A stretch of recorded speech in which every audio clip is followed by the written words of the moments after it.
Assalamualaikum warahmatullahi wabarakatuh. Ya, apa kabarnya siswa-siswi SMP Negeri 3 Penajam Pasir Utara? Semoga kalian semua dalam keadaan sehat ya, bersama keluarga di rumah. Alhamdulillah Rabbil Alamin, karena hari ini ya Allah masih memberikan kita kesempatan ya, masih berada dalam bulan suci Ramadan yang penuh dengan berkah insya Allah, dan nikmat sehat juga masih kita rasakan ya. Kemudian salat dan salam semoga tetap tercurahkan kepada the best idol kita ya, Nabi Muhammad SAW. Semoga kelak di akhirat nanti kita juga akan mendapatkan syafaat dari Rasulullah SAW.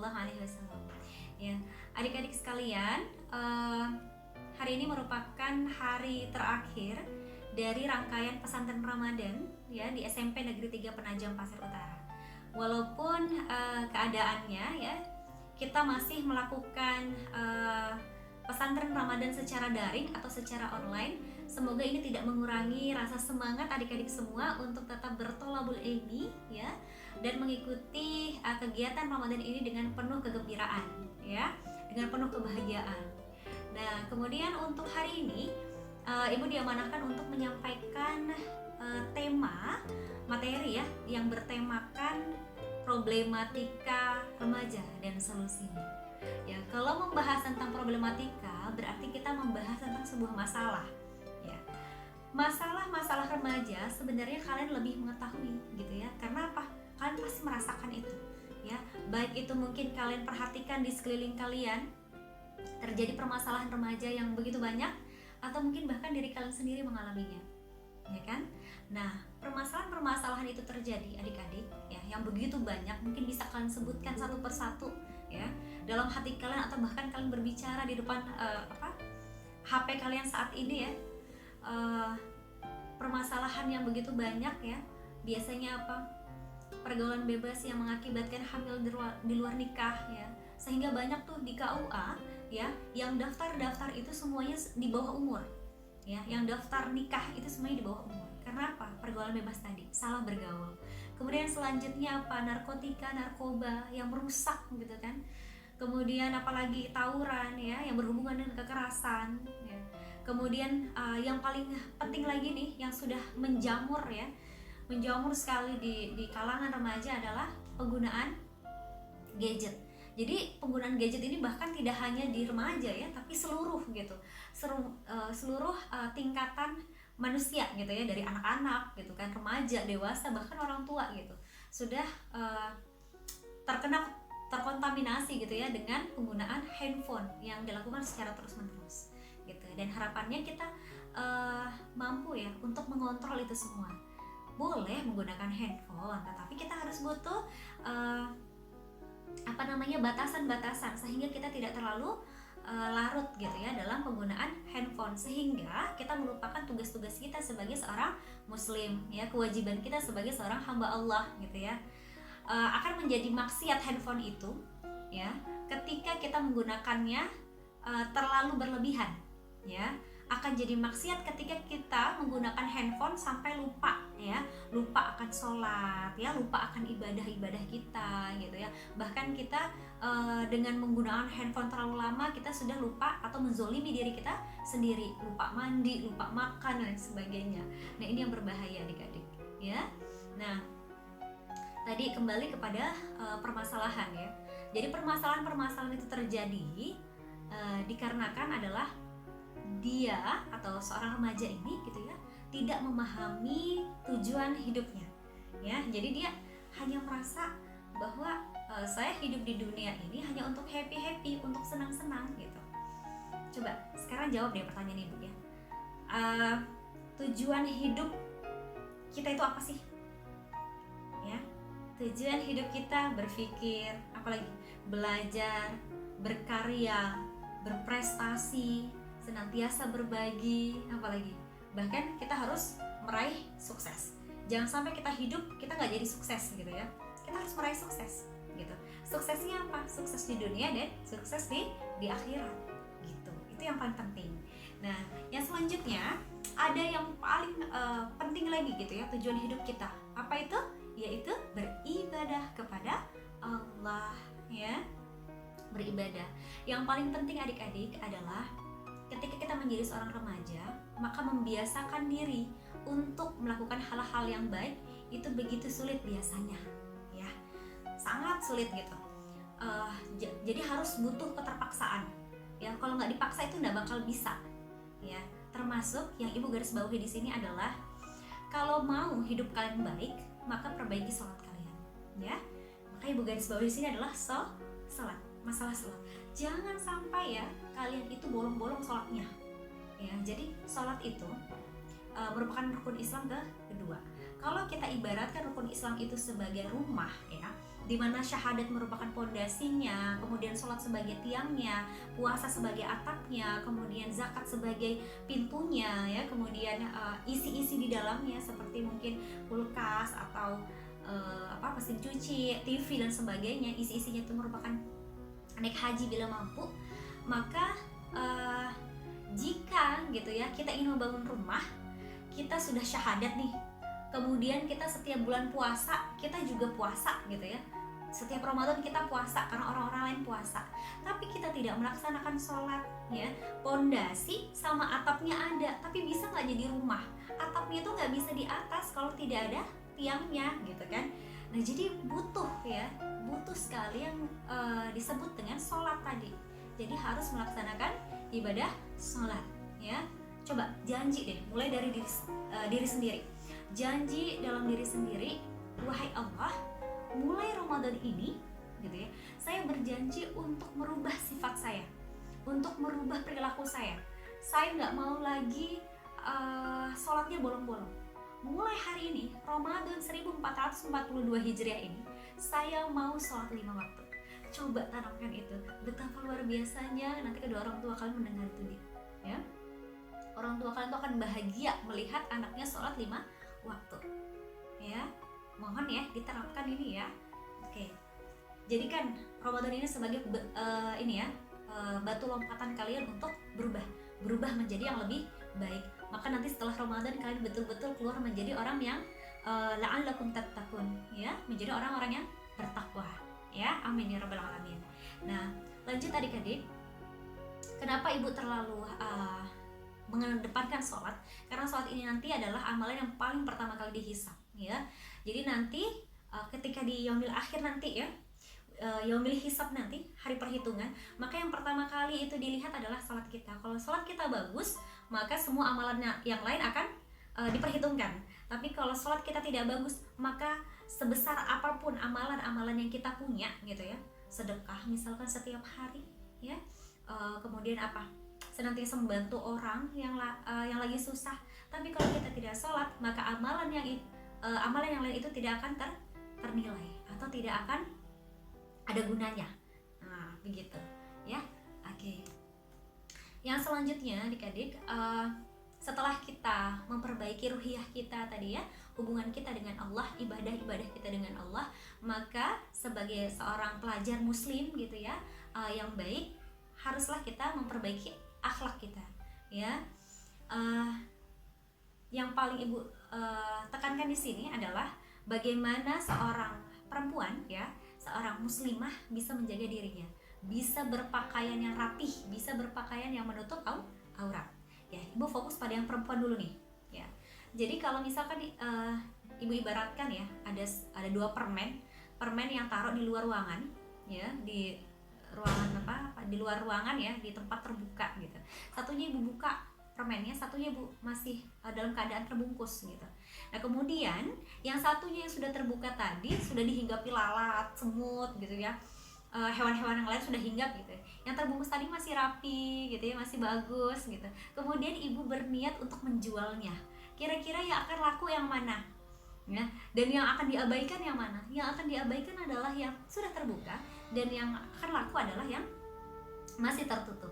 Nah, itu. Jadi kalau mau kita dimuliakan oleh orang-orang, ya, mau dilirik oleh orang-orang, dilirik baik ya maksudnya, maka kita harus menutup aurat kita dengan baik. Kalau kita mau angkat derajat kita oleh Allah, maka kita harus menutup aurat dengan baik. Begitu juga dengan yang laki-laki, ya, laki-laki menutup auratnya, ya. Kemudian sebagaimana Rasulullah itu suka loh pakaian yang rapi, yang bersih, ya, yang wangi gitu. Jadi jangan suka tuh pakai pakaian yang lusuh-lusuh gitu ya. pakaian bagus itu nggak harus baru ya, yang penting rapi gitu, rapi bersih udah gitu, nggak harus yang baru gitu ya. Oh berarti kalau Rasulullah tuh pakaiannya harus baru terus ya Bu? Enggak ya, yang penting dia bersih rapi wangi udah ya, itu sudah mencirikan berpakaiannya seorang muslim ya. Nah yang selanjutnya, bagaimana kita menggunakan lisan kita, menggunakan pendengaran kita, mata kita, dan kaki tangan kita ini digunakan untuk hal-hal yang baik. Ada sebuah survei yang dilakukan oleh orang di luar negeri gitu ya, di daerah Singapura. Jadi ada seorang wanita yang menggunakan pakaian mini, serba mini, kemudian ia berada di tempat halayak ramai ya. Jadi hampir 30% pria di daerah tersebut itu melirik ya, melirik ke arah wanita tersebut ya, karena berpakaian yang mini tadi. Kemudian 70% dari laki-laki yang berada di situ malah melotot gitu ya. Jadi 70% lebih banyak gitu yang lebih malah lebih banyak yang melotot tadi gitu. Nauzubillah ya, jangan sampai gitu kita sebagai seorang wanita malah menjadi pusat perhatian yang akan mengundang nafsu gitu ya. Mengundang nafsu berarti mengundang kejahatan untuk diri kita ya. Jadi kita harus menjaga kesucian diri kita ya, menjaga izzah dan ifah kita sebagai seorang muslimah ya. Nah lanjut ya, untuk masalah lisan, kemudian penglihatan, pendengaran ya, semuanya itu juga akan dipertanggungjawabkan adik-adik sekalian. Jadi kita gunakan seluruh anggota tubuh kita ini hanyalah untuk hal-hal yang positif, hal-hal yang baik ya. Terus berdoa sama Allah gitu ya, Allahumma afini fi badani, Allahumma afini fi sam'i, Allahumma afini fi basari ya. Jadi bermohon kepada Allah untuk diberikan kesejahteraan untuk tubuhnya, kaki, tangan gitu ya, raganya itu diberikan kesejahteraan, kesehatan untuk pendengarannya dan kesehatan untuk matanya ya. Supaya apa? Supaya dengan fisik kita yang sehat, kita lebih mudah untuk beribadah kepada Allah Subhanahu wa taala. Karena apa? Tujuan dari hidup kita tadi adalah untuk beribadah ya. Untuk bisa dikatakan sebagai akhlak yang baik itu bisa terjadi dalam diri kita, maka kita harus melakukan hal-hal yang mungkin jarang kita lakukan ya, seperti hal yang ringan tapi jarang kita lakukan, tersenyum misalkan ya. Jarang loh sekarang muslimah ya, atau seorang muslim yang baik itu tersenyum dengan saudarinya ya. Bahkan kalau ketemu itu pura-pura nggak kenal ya, ketemu berpapasan gitu ya, di pasar atau di jalan atau di toko gitu ya, pura-pura nggak kenal, pura-pura nggak lihat gitu. Padahal tersenyum itu bagian dari sedekah ya kan. Tersenyum itu bagian dari ibadah gitu. Jadi kalau kita mau berakhlak yang baik ya, lihatkan aja gitu senyum kita gitu ya, sesama saudari kita, saudara kita gitu, berikan senyum terbaik. Nah kemudian apa, senantiasa mengucapkan tolong ketika ingin dibantu ya. Setelah itu apa, jangan lupa untuk mengucapkan terima kasih dari hal-hal kecil itu loh ya, harus kita tanamkan gitu, harus kita sering lakukan gitu. Nah ini mencirikan ya bahwa kita memiliki akhlak yang baik gitu ya. Sudah terima kasih ya, jadi jangan sampai kita sudah meminta tolong ya, kemudian sudah dikabulkan tuh, kemudian kita langsung pergi gitu tanpa mengucapkan terima kasih ya. Kemudian selanjutnya apa, senantiasa nih maaf ini paling jarang loh ya. Kenapa? Karena manusia sekarang, terkhususnya remaja, dia hanya memikirkan keegoisannya sendiri gitu ya.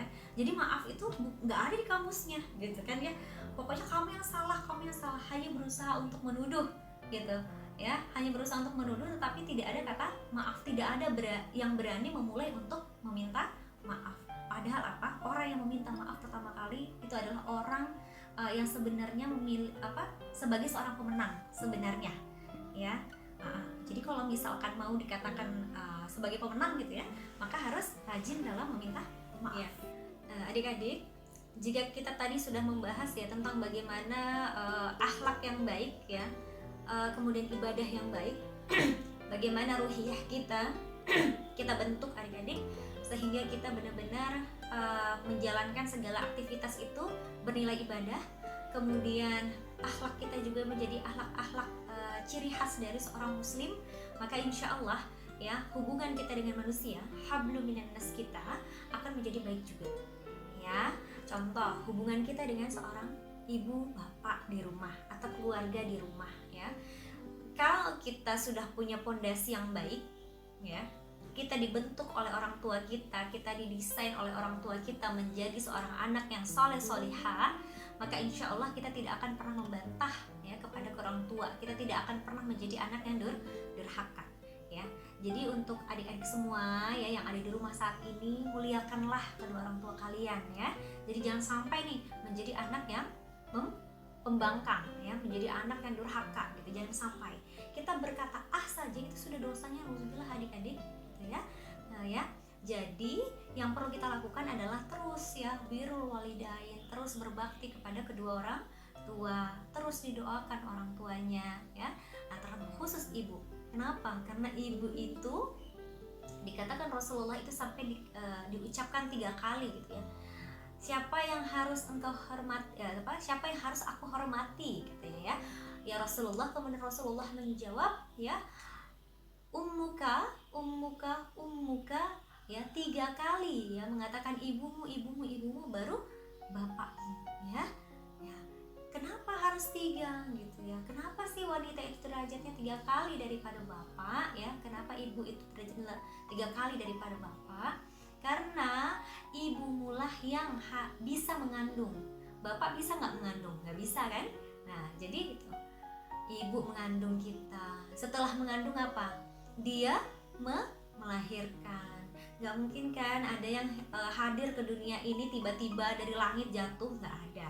Pasti melalui proses melahirkan. Melahirkan itu adik-adik ya membutuhkan kekuatan yang luar biasa sampai mengorbankan antara hidup dan mati gitu. Masya Allah kan. Nah kemudian setelah itu apa? Bahkan mengandung 9 bulan ya di perut ibu kalian. Kalau itu di situ dibawa kemana-mana gitu kan, dibawa ke kamar mandi, dibawa tidur, dibawa ke pasar, semua dibawa gitu ya. Nggak mungkin kan kalau kita mau meletakkan dulu karena saking beratnya, nggak mungkin. Nah itulah ya kepayahan yang dirasakan oleh ibu kita. Makanya benar-benar ya sama ibu itu harus patuh ya. Kalau disuruh sama ibu langsung. Kemudian apalagi setelah melahirkan, menyusui itu masya Allah ya adik-adik. Jadi jangan sampai kalau kita disuruh ya, apalagi kalau di bulan puasa nih ya, pasti mama-mamanya tuh suka ya minta tolong ke anaknya, nak tolong belikan sirup misalkan ke warung, belikan gula, belikan kopi misalkan ya. Maka kita sebagai anak yang baik, yang memiliki akhlak baik tadi ya, sebagai pelajar muslim yang taat, yang baik tadi, maka langsung segera berdiri langsung, iya bu, iya ma gitu, aku disuruh beli apa gitu, langsung ya. Jadi jangan pakai nanti ya. Handphone yang kita pegang ketika sudah ada panggilan dari orang tua ya, dari ibu itu langsung diletakkan, langsung kita menuju ke tempat sumber suara gitu ya, ke tempat ibu kita memanggil. Nah seperti itu ya, harus memuliakan orang tua. Oke adik-adik. Nah sebagaimana ya kisahnya Uwais Al-Qarni yang luar biasa memuliakan ibunya gitu kan, sampai Uwais Al-Qarni ini dikatakan sebagai bukan merupakan sahabi ya, tapi namanya itu sampai ke surga gitu ya, saking luar biasanya Uwais Al-Qarni.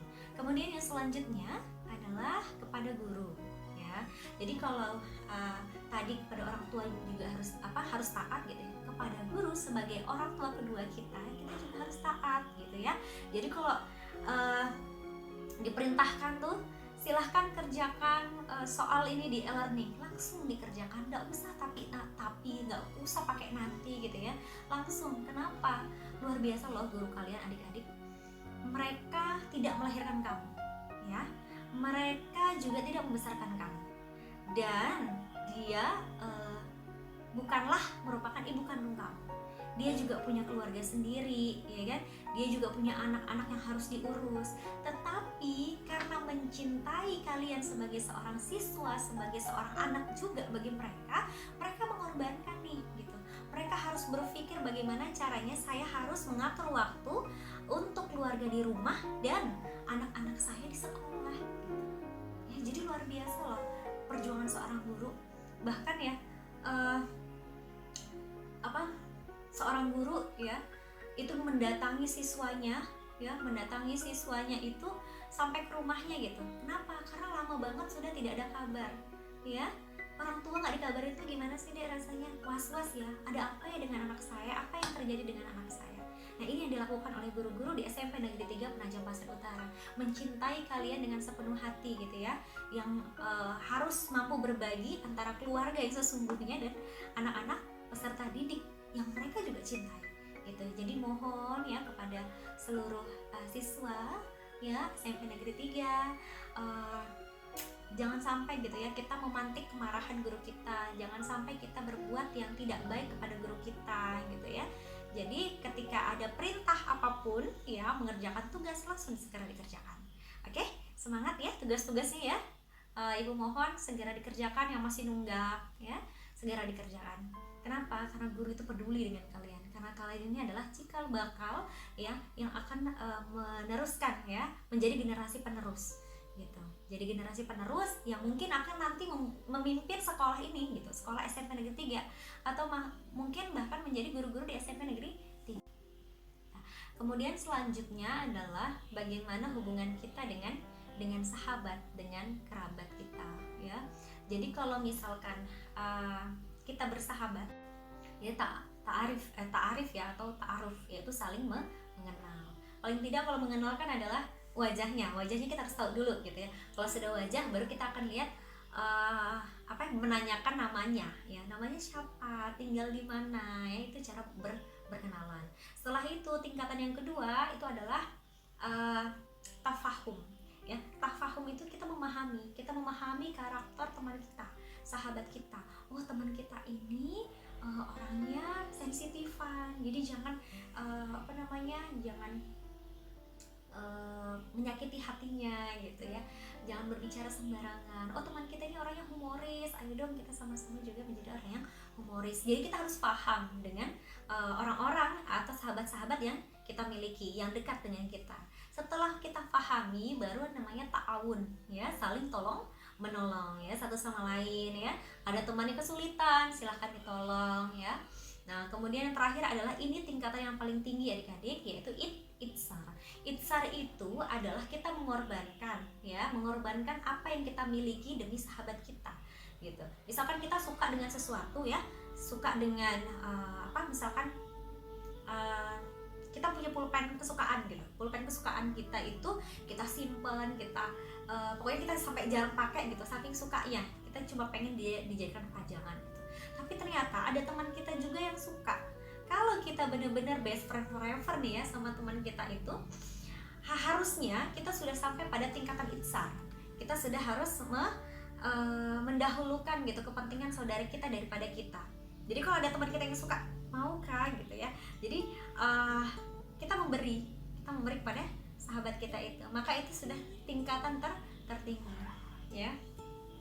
Semoga adik-adik kita bisa berhubungan baik dengan sesama manusia ya, agar hubungan baik tadi ya itu akan memperkecil peluang kita untuk masuk ke dalam pergaulan yang salah ya. Kalau misalkan kita sudah berusaha semaksimal mungkin gitu ya, berusaha untuk tidak menjadi nakal gitu ya, kita meninggalkan aktivitas kita yang buruk gitu ya, insya Allah akan bantu itu. Yang jelas ya, kalian harus rubah tadi, sholatnya dirubah, kemudian kalian paksa untuk berubah ya, kalian paksa untuk sholat tadi ya. Kenapa? Karena semua itu berawal dari keterpaksaan. Berdoa sama Allah yang pastinya ya, Allah yang Maha membolak-balikan hati. Ya Allah, mulai hari ini saya ingin berubah gitu, saya ingin menjadi anak yang baik, saya ingin menjadi anak yang solehah gitu, maka bantu aku ya Allah. Kenapa? Kata Allah, ud'uuni astajib lakum ya, siapa yang berdoa kepadaku maka aku akan perkenankan, aku akan kabulkan, kata Allah ya. Ada sudah perintah seperti itu, sudah banyak-banyak berdoa, insya Allah nanti Allah akan kabulkan. Kemudian apa? Setelah kita berdoa tadi ya, jangan lupa diiringi dengan ikhtiar ya. Ikhtiarnya apa? Tadi paksa. Pokoknya sesuatu itu akan biasa jika terbiasa. Kalau tidak bisa terbiasa, maka sesuatu itu akan bisa jika terpaksa, gitu ya. Jadi makanya paksa aja dulu, ya. Kalau nggak bisa terbiasa, paksa, ya. Itu rumusnya. Nah, setelah kita ikhtiar tadi, maka kita bertawakal kepada Allah, ya. Kita serahkan sama Allah. Wa may yatawakkal 'ala Allah fahuwa hasbuh, ya. Jadi siapa yang bertawakal kepada Allah, maka aku akan cukupkan, kata Allah. Kalau kita sudah rangkaian semua usaha tadi yang sudah kita lakukan, doa sudah, ikhtiar sudah, atau usaha tadi, kemudian dia bertawakal kepada Allah, ya sudah, kita tinggal mengikuti proses, ya, mengikuti proses. Bahkan orang-orang seperti ini akan diangkat derajatnya oleh Allah, bahkan akan mendapatkan rezeki itu. Rezeki itu tidak hanya harta ya adik-adik ya, teman yang solehah ya, teman yang soleh ya, atau orang tua yang semakin menyayangi kita, guru-guru yang semakin ramah dengan kita. Nah, itu sebagian dari rezeki ya. Maka ikuti rangkaian tadi, insya Allah kita menjadi insan-insan yang terbaik ya. Maka nanti akan datang rezeki itu dari arah yang tidak disangka-sangka. Wa yarzuqhum min haitsu la yahtasib, ya kan? Maka engkau akan mendapatkan rezeki dari arah yang tidak disangka-sangka.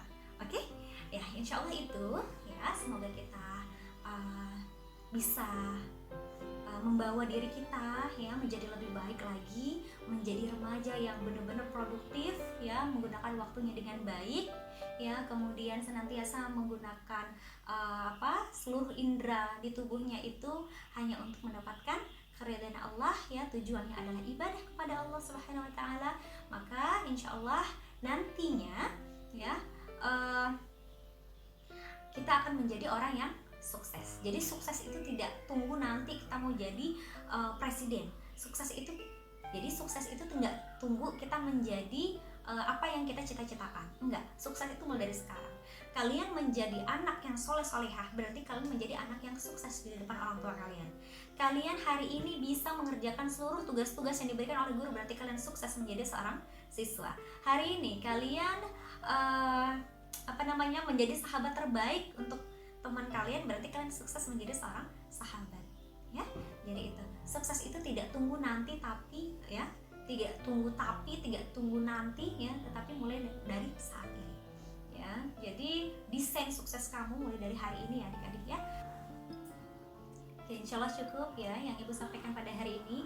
Semoga bermanfaat ya, dan semoga kita mengambil hikmah dari pertemuan kita hari ini. Dan pesan ibu ya, jangan lupa untuk senantiasa melaksanakan salat dan memperbaiki akhlak. Insya Allah ya, 2 poin ini adalah hal yang akan bisa menjaga diri kita menjadi remaja yang lebih baik lagi ya, dan insya Allah akan terhindar dari pergaulan-pergaulan yang tidak semestinya ya. Jaga diri kalian dengan baik ya, kemudian jangan lupa untuk senantiasa beribadah dengan baik kepada Allah, berbuat baik kepada kedua orang tua, dan senantiasa ramah kepada sahabat dan tetangga kalian ya. Agar apa? Agar kalian bisa menjadi orang-orang yang sukses tadi ya. Menjadi orang sukses itu tidak harus nanti tunggu cita-cita yang terkabul ya. Jadi menjadi orang sukses itu mulai dari sekarang. Kita baik ya, itu sudah menjadi orang sukses. Jadilah orang baik sebelum menjadi apapun. Kalian mau memiliki cita-cita apapun, jadilah orang baik dulu. Itu poin pentingnya ya.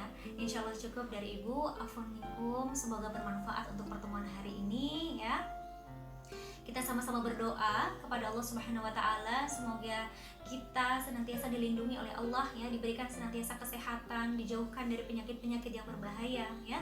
Maka doanya apa? Bismillahirrahmanirrahim, la yadurru ma'asmihi syai'un fil ardi wala fis sama'i wa huwas sami'ul alim ya. Jadi dengan nama Allah itu tidak ada yang berbahaya di dunia ini ya.